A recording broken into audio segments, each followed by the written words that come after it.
One thing that single-cell transcriptomics has allowed us to do is to define genes that are specific for different types. Biologists have long sought to characterize the functions of various cell types that comprise tissues and organs in multicellular organisms. By virtue of its wondrous complexity, perhaps nothing poses a greater challenge in this regard than the mammalian brain. But like many challenges, developing a cell type-specific understanding of the brain is attainable by breaking the problem into many parts. Transcriptional profiling of individual cells using RNA-Seq provides an objective basis for classifying cell types and addressing their respective functions. At the Allen Institute for Brain Science, Dr. Basilka Tasic and her colleagues have recently focused their efforts on transcriptional profiling of cells from the mouse primary visual cortex. I'm Basilka Tasic. I'm an assistant investigator at the Allen Institute for Brain Science. So my role is to try to define molecularly and mostly transcriptomically at the moment the neurons that build the visual system of the mouse. Basilka's group developed robust protocols for isolating these cells and for generating representative cDNA libraries for next-generation sequencing. I think any method, if you can see the whole truth and not sample the truth, it's better. But we don't have methods that can give us the whole truth yet. We cannot sample every molecule yet. That's the real world. Faced with real-world limitations, Basilka and her team selected the NGS library preparation method that yielded the highest quality data.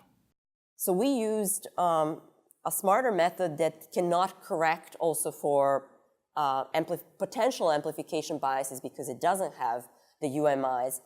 But what we see is that the signatures are fairly robust from cell to cell.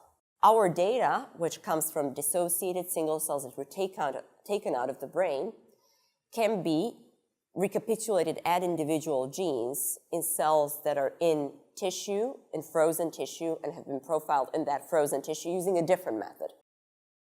They identified 49 transcriptomically distinct cell types in the mouse primary visual cortex, a remarkable achievement that provides an important foundation for further study of the mammalian brain.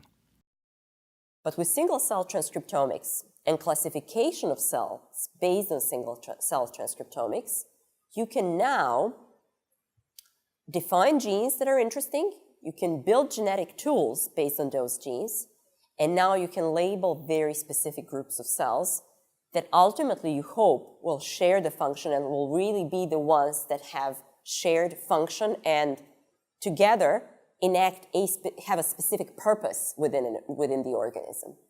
That, I don't think we had a way to do that before. Dr. Tasic's research has not only forwarded our understanding of the mammalian brain, it has also established an approach that can be applied universally to diverse tissues and organisms. I think the approach we have employed to decompose a tissue into cell types can be used by anybody.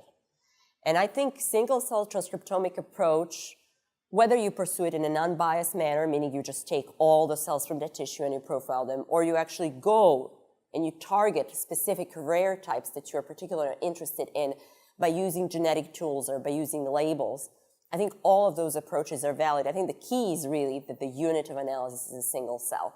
And you can bypass all the assumptions that, well, it's a mix of cells, but we can somehow determine the proportions.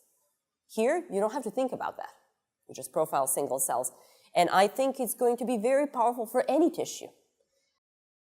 The achievements of Dr. Basilka Tasic and her colleagues provide more of a starting point than a conclusion, but this does not diminish their impact. Overcoming the challenges associated with single-cell transcriptomics has opened many doors and paved the way for many new discoveries. And that's good science.